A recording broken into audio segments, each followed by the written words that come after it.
제9장. 욥이 대답하여 이르되, 진실로 내가 이 일이 그런 줄을 알거니와 인생이 어찌 하나님 앞에 의로우랴. 사람이 하나님께 변론하기를 좋아할지라도 천마디 한마디도 대답하지 못하리라. 그는 마음이 지혜로우시고 힘이 강하시니 그를 거슬러 스스로 완악하게 행하고도 형통할 자가 누구이랴. 그가 진노하심으로 산을 무너뜨리시며 옮기실지라도 산이 깨닫지 못하며 그가 땅을 그 자리에서 움직이시니 그 기둥들이 흔들리도다. 그가 해를 명령하여 뜨지 못하게 하시며 별들을 가두시도다.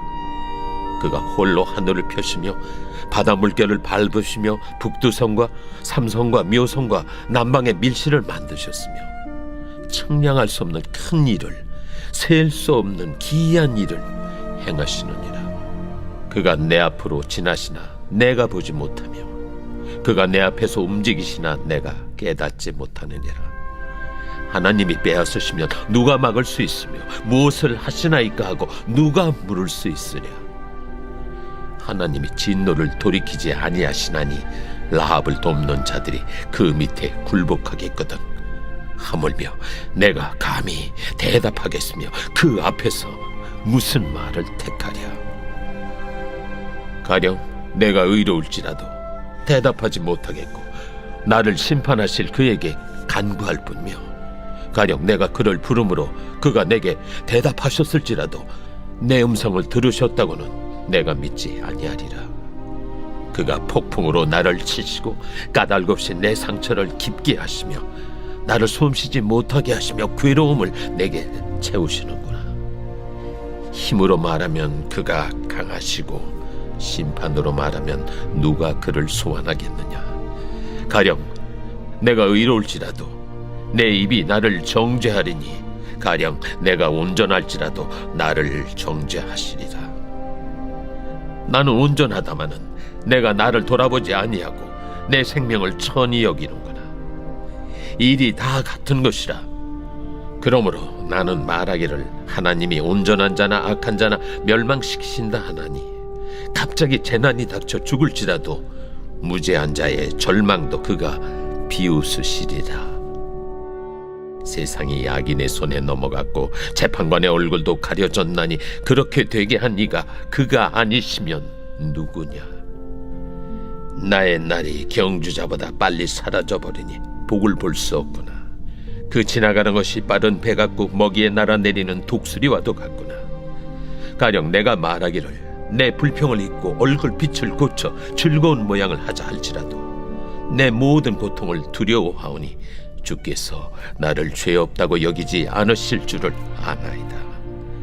내가 정죄하심을 당할진대 어찌 헛되이 수고하리이까. 내가 눈 녹은 물로 몸을 씻고 잿물로 손을 깨끗하게 할지라도 주께서 나를 개천에 빠지게 하시리니 내 옷이라도 나를 싫어하리이다. 하나님은 나처럼 사람이 아니신즉 내가 그에게 대답할 수 없으며 함께 들어가 재판을 할 수도 없고 우리 사이에 손을 얹을 판결자도 없구나. 주께서 그의 막대기를 내게서 떠나게 하시고 그의 위엄이 나를 두렵게 하지 아니하시기를 원하노라. 그리하시면 내가 두려움 없이 말하리라. 나는 본래 그렇게 할 수 있는 자가 아니니라.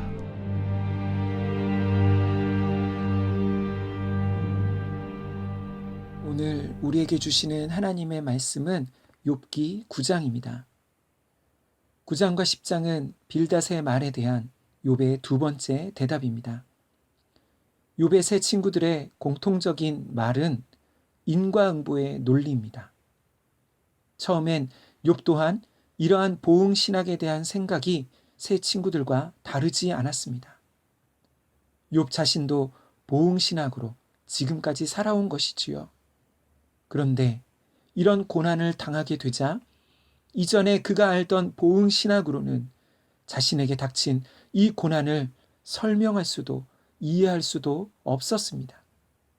그래서 욥은 하나님께 자신의 모든 괴로움, 갈등, 혼란한 마음을 가지고 나아갔습니다. 여기서 욥과 세 친구들의 차이가 생겨납니다.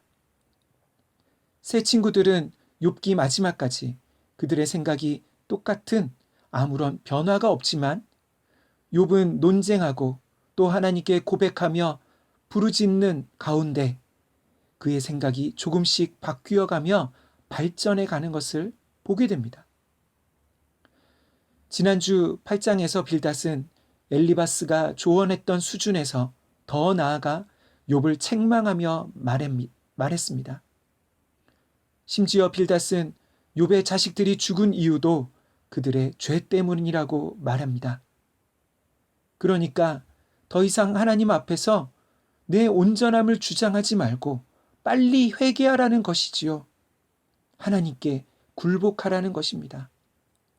그렇게 회개하면 하나님이 너를 회복시켜 줄 것이라고, 이전보다 더 큰 축복을 주실 것이라고 말합니다. 그런데 욥은 아무리 생각해도 자신이 하나님 앞에 이런 고난을 당할 만한 그런 죄가 생각나지가 않았습니다. 지금 고난을 벗어나는 것도 중요하지만 그렇다고 생각나지 않는 죄를 억지로 회개하는 것은 스스로에게 더 부정직한 일인 것이지요. 여기서 빌닷의 문제를 한번 생각해 보면 좋겠습니다. 빌닷의 생각과 주장은 오늘날 사람들이 번영신학이라고 부르는 것과 비슷한 것 같습니다. 번영신학이란 우리가 하나님이 원하시는 일들을 하면 그에 대한 보상으로 우리 삶에 복을 주신다는 사상입니다. 마치 우리가 회개하는 이유도 하나님께 축복을 받기 위한 수단이라는 것이지요. 마치 주일날 예배에 빠지지 않아야 하는 이유가 무엇입니까? 하나님을 사랑하고 그분과 교제하며 감사드리는 것이 목적이 아니라 그래야 하나님이 내 삶에 안 좋은 일이 아닌 복을 주시기 때문이라는 것입니다. 왜 교회와 목회자를 잘 섬기어야 합니까? 우리의 모든 신앙생활의 동기가 말씀에 순종하고 열심히 섬기는 모든 이유가 우리 삶에 무엇인가 불행한 일이 일어나지 않도록 하나님께 벌받지 않으려는 것이 목적이 된다는 것이지요. 그러면 이러한 신앙의 문제는 무엇일까요? 무엇보다 이것은 하나님을 내가 원하는 것을 해 주시는 분으로 만드는 신앙입니다. 다시 말해 하나님을 통제하려는 것이지요. 이것이 바로 우상 숭배와 같은 것입니다. 하나님은 이런 신앙을 원하지 않으십니다. 하나님이 원하시는 신앙은 사랑하는 마음 없이 겉으로만 순종하는 그런 외식이 아니라 때때로 말씀에 불순종한다 할지라도 죄를 짓는다 할지라도 정직하게 하나님께 나와 말할 수 있는 그런 인격적인 관계를 원하시는 것이지요. 벌받지 않으려고 또는 복받기 위해서 억지로 하나님이 원하시는 일, 하나님을 위한 일을 그런 신앙생활을 하는 것이 아닙니다. 결론적으로 욥의 세 친구들은 자신들이 알고 있는 인과응보라는 사상으로 원리로 하나님을 제한하는 오류에 빠져 있었습니다. 이제 9장에서 욥은 먼저 빌닷과 친구들에게 말하는 것으로 시작하다가 점점 하나님을 향해 말하는 것으로 나아갑니다. 1절에서 3절입니다. 욥이 대답하여 이르되 진실로 내가 이 일이 그런 줄을 알거니와 인생이 어찌 하나님 앞에 의로우랴. 사람이 하나님께 변론하기를 좋아할지라도 천마디에 한마디도 대답하지 못하리라. 아멘. 이 구절이 9장의 핵심이라고 할 수 있습니다. 우선 욥은 빌닷의 말을 인정합니다. 나도 안다는 것이지요.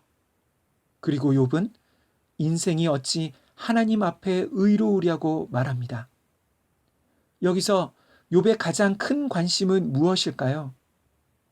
지금 욥이 가장 바라는 것은 당장의 고난을 벗어나서 삶이 회복되고 이전에 부유하고 안정적인 삶을 되찾는 것이 아닙니다. 지금 욥이 가장 바라는 것은 하나님 앞에 의롭게 서는 것이었습니다. 여기서 의로우랴 또는 변론이라는 말은 법정 용어인데요. 욥이 하나님 앞에서 의로워지려는 이유는 하나님과의 관계를 다시 회복하고 싶다는 의미입니다. 그래서 하나님께 자신의 온전함을 변론하고 싶은 것이지요. 그러나 그럴 수가 없습니다.